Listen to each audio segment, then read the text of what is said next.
A la distancia de un 01. Un programa que habla sobre nuestra actual forma de vivir en base a ceros y unos. También hablamos sobre el futuro lejano y sobre hechos históricos que marcan nuestra vida, siempre en base a ceros y unos.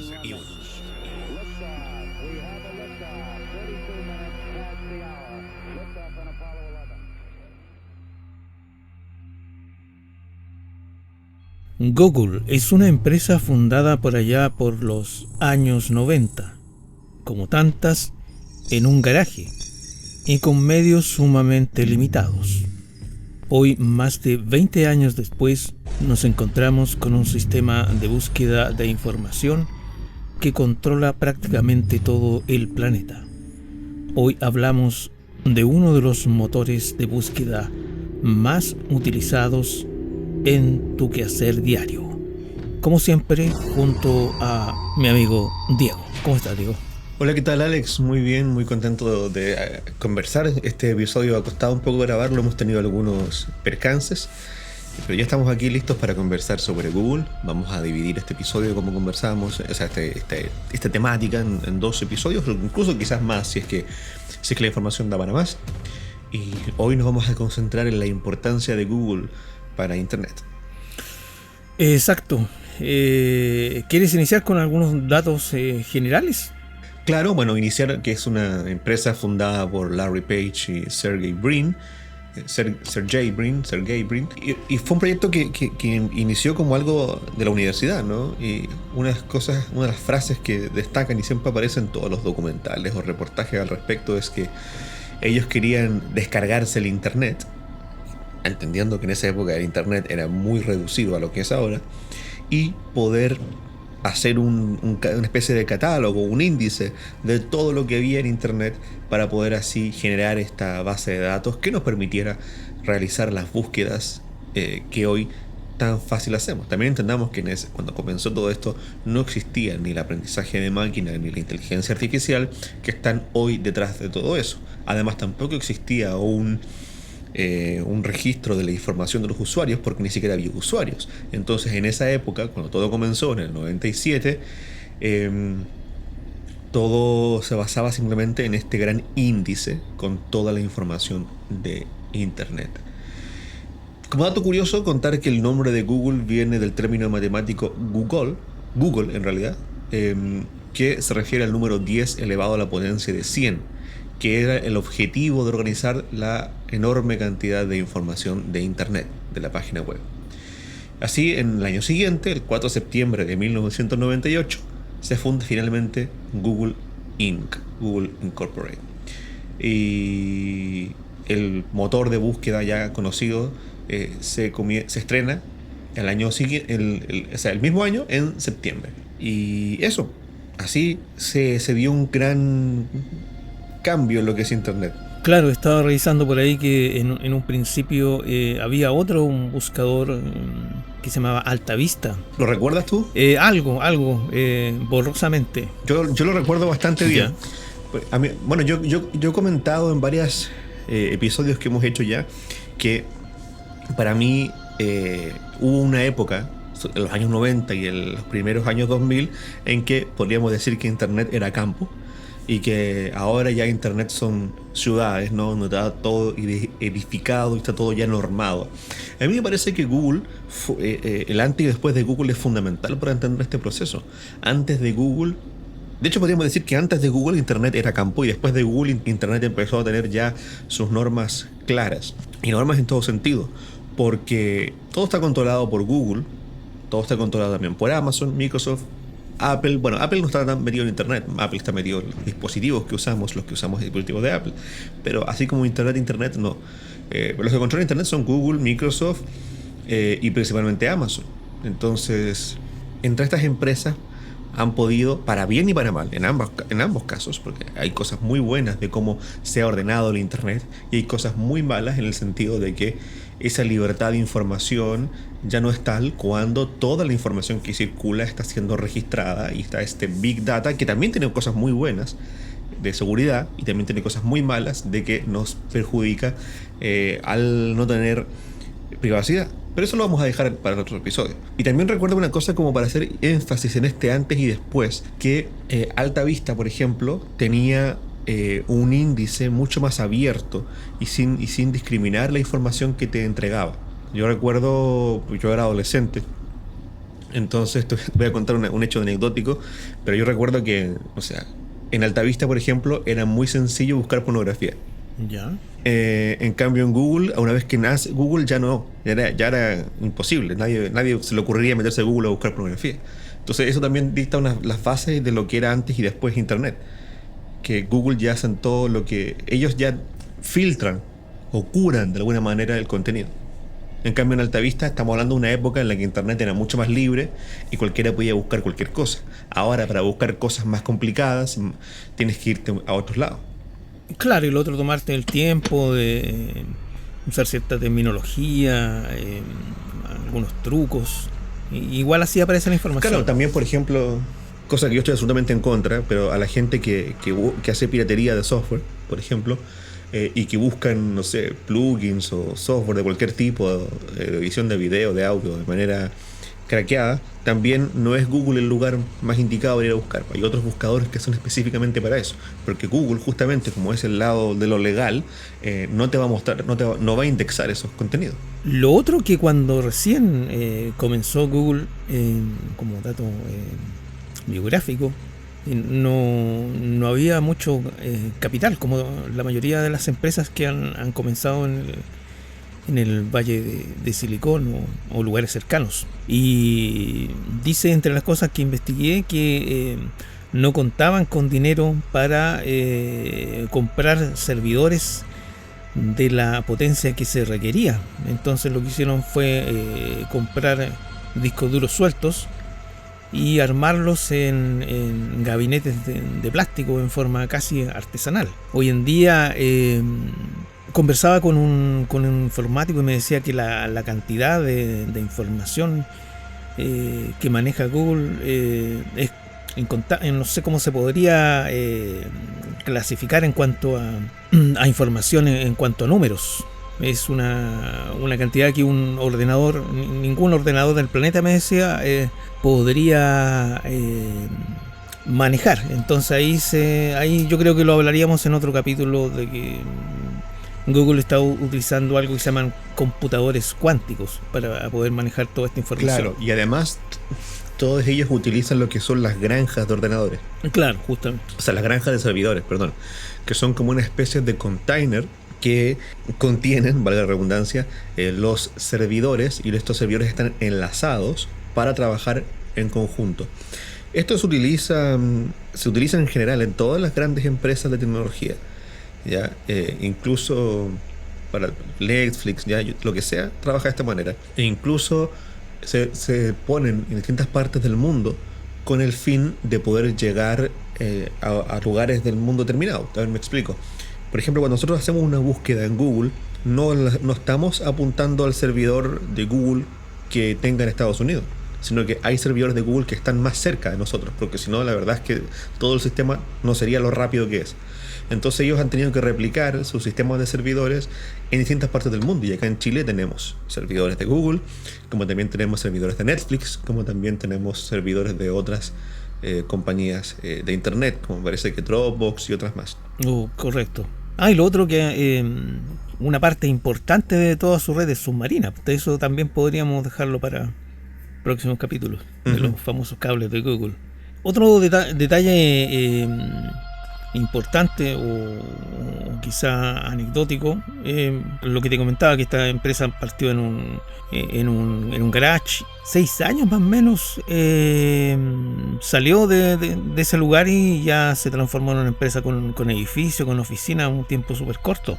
Igual me llamó la atención, y de 1 año a 6 los dueños de Google se hicieron multimillonarios. El sistema de Google llegó a ser tan popular que ya prácticamente quedaron en una condición de ser CEOs de la empresa y quizás no preocuparse durante el resto de sus vidas, siendo muy jóvenes. Era un experimento. Incluso al principio, para contratar algunos servicios o contratar a algunas personas, ofrecían acciones de Google, porque no tenían capital, algo parecido a lo que ha pasado con algunas películas. Entonces, muchos no creían que esto fuera a funcionar, otros pensaban que era un timo, y muchos no quisieron. ¿Te imaginas lo que hubiera sido tener un par de acciones de Google? Las compraron en los 90, Sí. aunque sea un 1%. No, estaríamos relajados. Claro, seríamos como una especie de Severin en el caso de Facebook, como un accionista minoritario. Bueno, lo interesante es que Google, no conforme con tener este índice, ¿no?, del Internet, fueron presentando rápidamente una gran cantidad de servicios y iban prácticamente experimentando con lo que se presentaba, y muchas cosas de las que se presentaban fracasaron, así que las iban cerrando, pero muchas otras sí funcionaron. Y de hecho, una de las políticas que se destacan y que aparecen en muchos reportajes y documentales es el cómo la parte creativa se integra a un equipo gigantesco. Prácticamente cualquier idea de cualquier empleado de Google, de los que trabajan, me refiero a la parte técnica creativa, puede ser escuchada y puede llegar a ser lanzada en algún momento. Y uno de esos grandes ejemplos es Gmail, el servicio de Gmail, que es prácticamente el estándar de correo electrónico gratuito. Fue simplemente la idea de un empleado que al principio no se tenía mucha fe, pero se hizo y finalmente se transformó en el servicio de correo electrónico más utilizado. Sí, ese es otro detalle importante, de cómo de buscador pasó a una serie de ramificaciones, tal como tú indicas. Aparte de Gmail está Google Maps, Google Earth. Sí, está Google Maps, está Google Libros, está la suite de ofimática de Google que se llama Google Apps, que son todas estas como Google Docs, Google Sheets, todos estos servicios de ofimática. Está Google Drive, que es el servicio de la nube que nos permite subir información, almacenarla y compartirla. Una serie de servicios, de hecho los voy a leer ahora. Mira, Google Chrome, por supuesto, el servicio de almacenamiento. ¿cómo se llama? Almacenamiento. El navegador de internet. Sí. Google News, que es el sistema en el que ellos recopilan y distribuyen noticias. Google Docs, Google Calendar, que es un muy buen servicio de calendario. Google Plus, que fue una especie de red social que fracasó. Google Translator, que es un traductor muy bueno, muy eficiente. Google Fotos, que es un servicio que dio bastante polémica el año pasado porque iba a dejar de ser gratuito. De hecho, ya dejó de ser gratuito. Google Libros, que ya lo nombré. Blogger, que es el servicio de blogs que tiene Google, que todavía está funcionando para quienes quieren hacer un blog que no sea una página web seria, sino que se mete en un lugar donde tú vas a compartir información. ¿Qué más? Contactos de Google, Hangouts, que es donde mucha gente hace videoconferencias. Google One. Y otros servicios que ha comprado, por ejemplo, lo compró YouTube y Android. Ah, claro, verdad. Que de hecho es un referente planetario, Android y YouTube, en cuanto a lo que son los teléfonos que utilizamos diariamente y que vienen con todo ya instalado en Google, todos los servicios, fotografía, video, Gmail, etcétera. Y aparte YouTube, que nosotros mismos lo utilizamos diariamente en buscar música o hacer nuestros propios canales de YouTube y subir contenido. Sí, y un hecho que es interesante y un poco espeluznante es que a través de Google, el buscador, ya, la herramienta principal, a través de Google News, que es el buscador de noticias donde ellos recopilan, filtran y ordenan las noticias, y también a través de YouTube, que es una de las principales fuentes donde las personas actualmente consumen contenido. YouTube lidera no solo consumir contenido de entretenimiento, sino que también consumir contenido de información.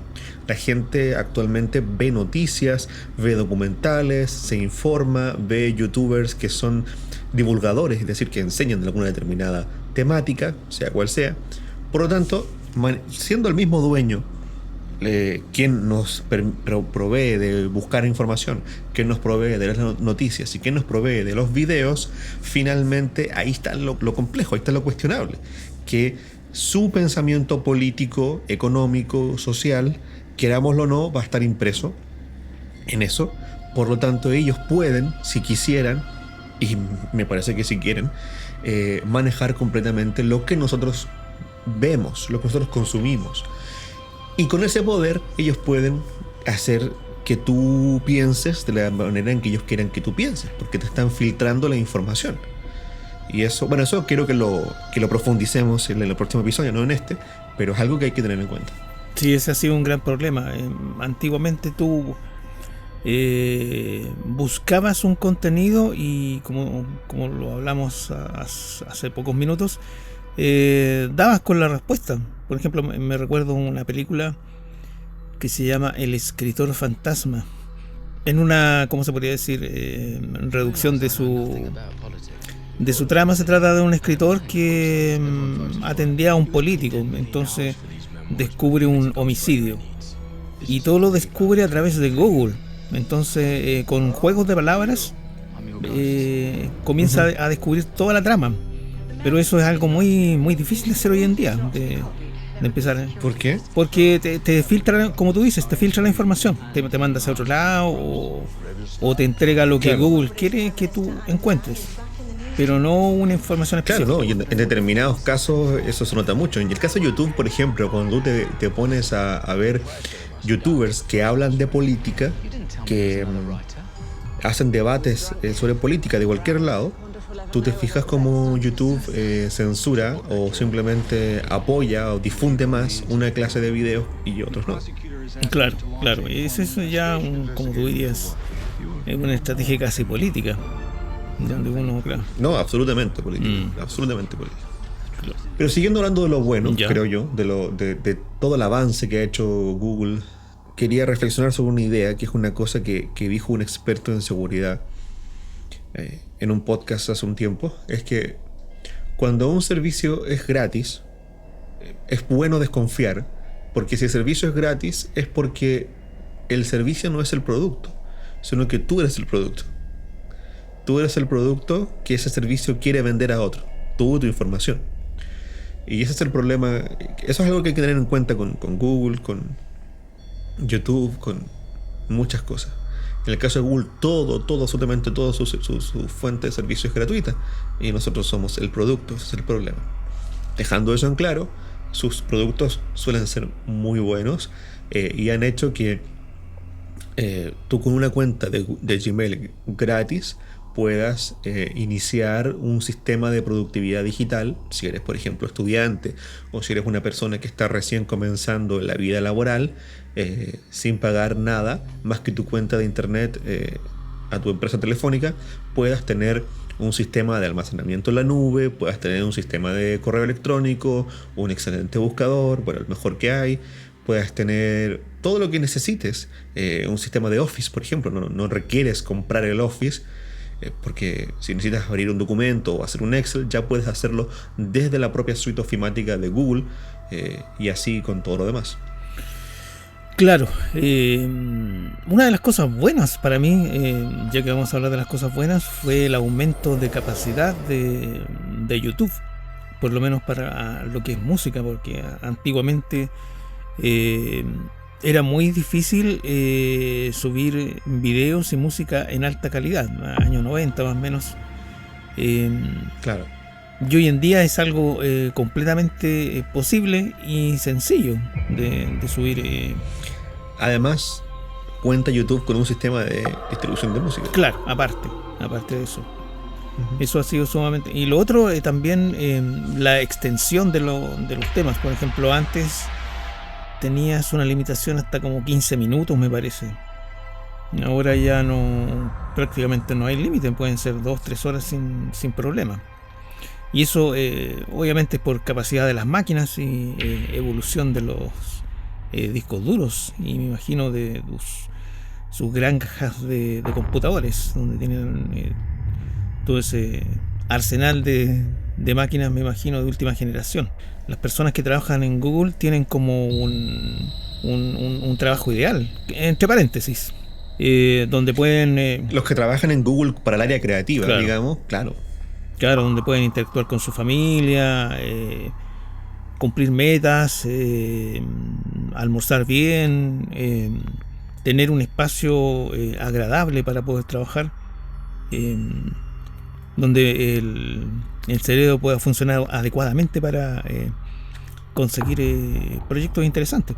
Me imagino que todo lo que los anexos de Google han salido de esa forma, de una manera diferente de trabajar, no, quizás no tan presionado, o sí, pero destaca la armonía, entre paréntesis, que hay en el estilo de Google.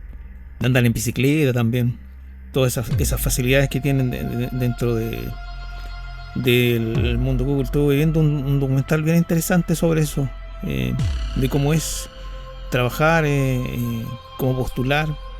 Ese también es otro detalle que conversamos, que la persona que entra a Google no necesariamente tiene que ser un erudito, sino que tiene lo interesante son sus capacidades totales como para desarrollar ciertas cosas, y como tú también dijiste, te capacitan dentro de la empresa como para que te transformes en una especie de hombre Google o algo así, por darle un nombre.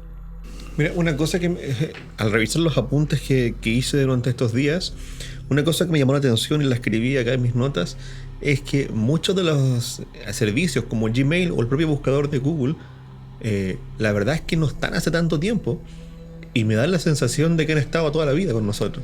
Sobre todo me pasa con ver la fecha del 2003, ¿no? Que se presenta ya oficialmente Google, el buscador, en todas partes, y está disponible en gran parte del mundo. Y después el 2007, el servicio de correo electrónico, el servicio de Gmail. Y el 2007, me pongo a pensar, el 2007 yo estaba saliendo casi del colegio. Y la verdad es que yo recuerdo como que Gmail estuvo toda la vida. Pero no es así. Entonces, claro, se han vuelto tan indispensables estos servicios, estos sistemas, a pesar de que yo actualmente no utilizo un correo de Gmail. Pero eso lo comentaremos en el próximo episodio. Pero los servicios de Google y Google en sí se ha vuelto muy indispensable en no tantos años, y eso me llama mucho la atención. Han pasado menos de 20 años para que puedan dominar completamente Internet. Sí, 96 partió Google, y en 6 años, como te decía, se transformó en una mega empresa. Igual un tiempo súper corto, demasiado corto. Súper corto, pero además lo rápido que se volvió fundamental. Claro. Porque imagínate, de repente están esos debates, ¿cierto?, de Apple versus Microsoft, por supuesto, y cada uno de ellos logró su imperio por su lado. Pero Google es transversal, o sea, Google está en todas partes. Tú estés en un iPhone, estés en un teléfono Samsung, estés en un Mac, o estés en un computador con Windows, o estés con un computador con Linux, aún así, cuando entres a Internet vas a tener Google y vas a buscar a través de Google. Quizá a lo mejor, ahora que tú lo dices, ayer estuve revisando, por una cuestión que me han pedido, una entrevista del CEO de WOM. Entonces dijo que entrar a Sudamérica fue algo súper sencillo, que lo único que él hizo fue buscar un producto de mucha calidad a bajo precio y darle a la gente lo que quería, y eso fue todo. Entonces yo lo entrelazo con Google y es como lo mismo al final, pero en este caso a nivel planetario. Porque mucha gente lo ocupa, o lo ocupaba antiguamente, porque era un buscador donde tú encontrabas de todo. Sobre todo para cosas,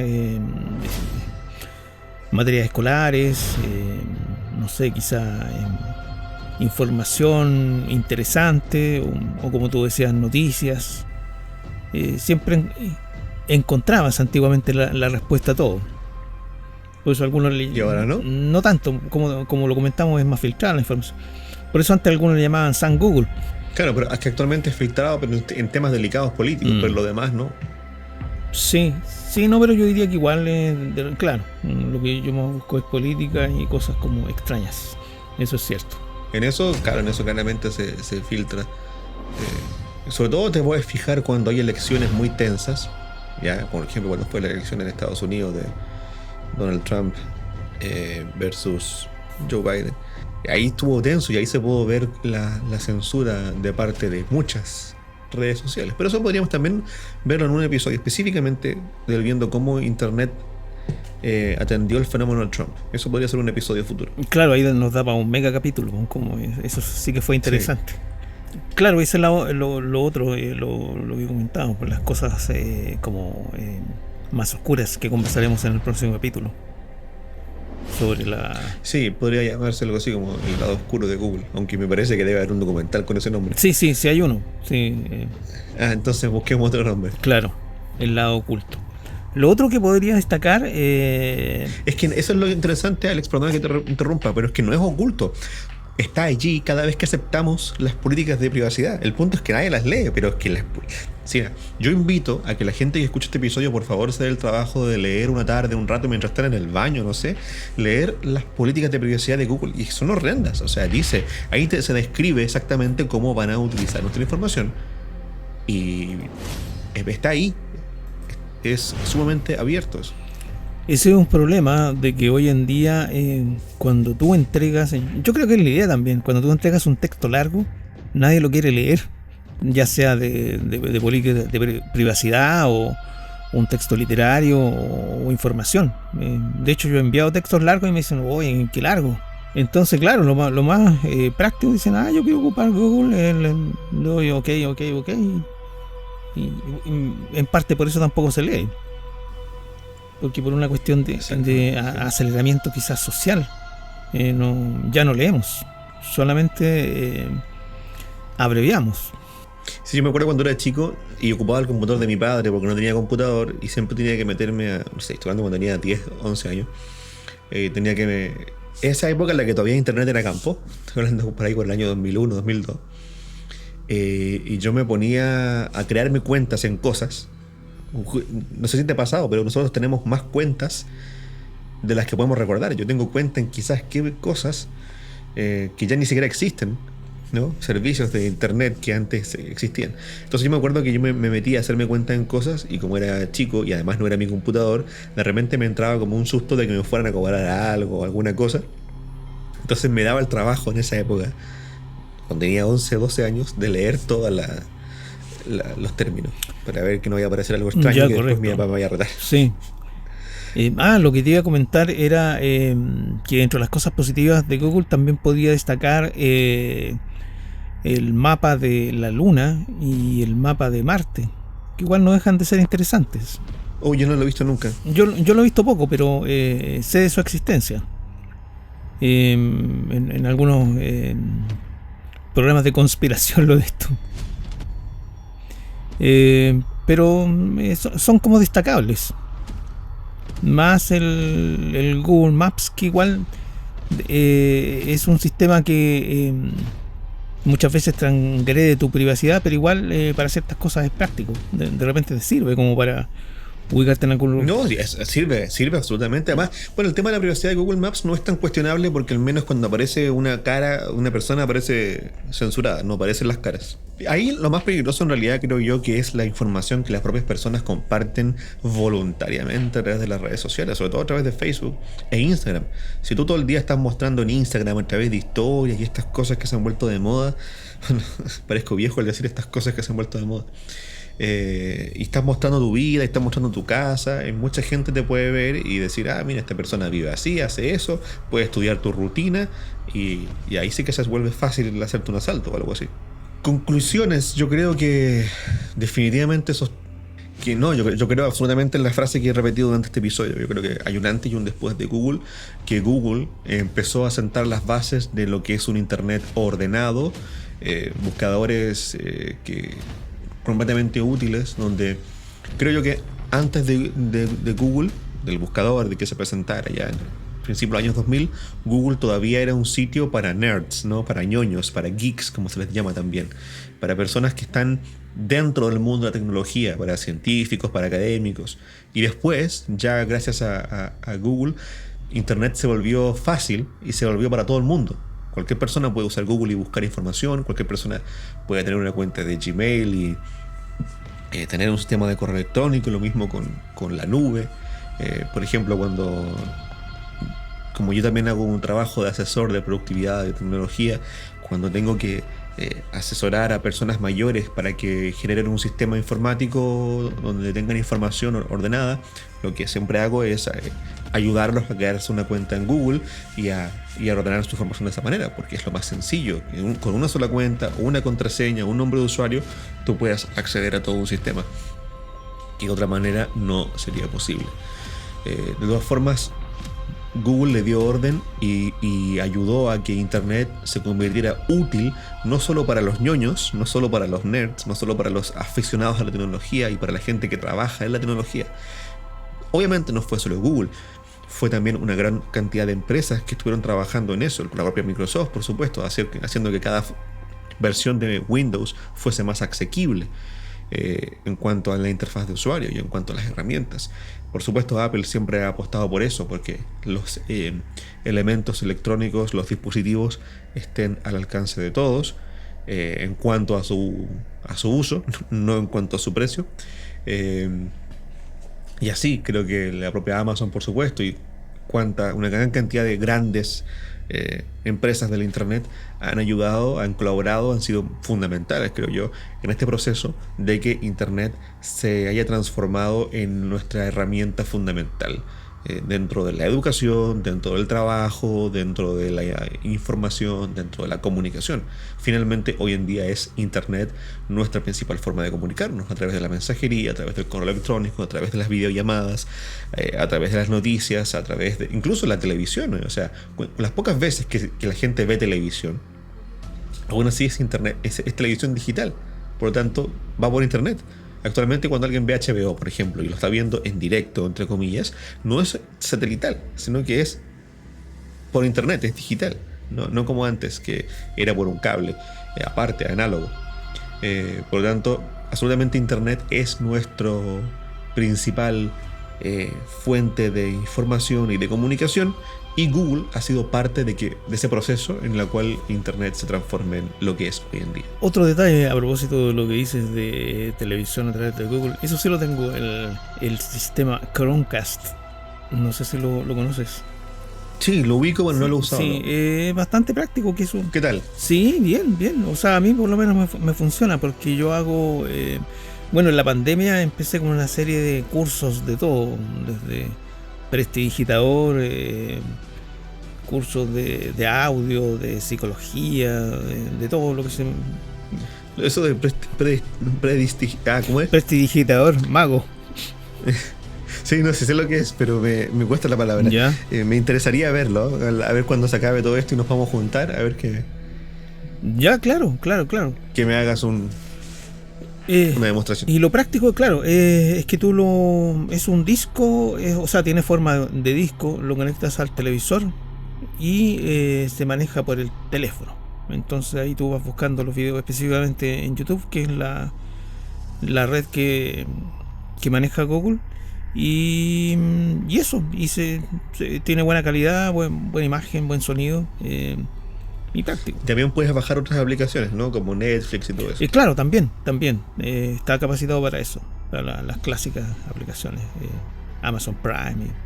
Pero eso no lo ocupo mucho, ocupo más que nada YouTube, más que nada como para capacitarme, y eso evitó que me volviera loco en la pandemia también, haciendo cosas. Yo diría que es una de las cosas más positivas dentro de lo nuevo de Google, y que a mí me ha servido mucho. Y yo creo que tú ya lo resumiste muy bien, todo lo que es Google en este momento. Para nosotros, lo único que podría agregar a eso es que quizá podríamos hablar de otras cosas positivas que quedaron en el tintero en el próximo capítulo, como el tendido, como se podría decir, de líneas que tiene Google en el planeta para conectar los diferentes servidores en los diferentes países, y eso en general, y conversar un poco más de lo que es la parte oculta, quizá ni tan oculta como dices tú. Que no es tan oculta. Claro, oculta, sí, no es tan oculta. Oculta, pero no oculta. El problema es que Google nos espía, o más bien nos roba nuestra información, porque tampoco nos espía, porque está ahí. A vista y paciencia de todo el mundo, y a la gente como que no le importa, y eso es lo que creo que si podemos hacer que alguien se dé cuenta y tome un poco de resguardo en cómo maneja la información, habríamos hecho un buen trabajo en el próximo episodio. Algunos lo comparan con la computadora HAL 9000 de esa película Odisea en el espacio. Odisea en el espacio, sí. Eso por mi parte. Bien, ¿nos despedimos? Nos despedimos hasta un próximo capítulo.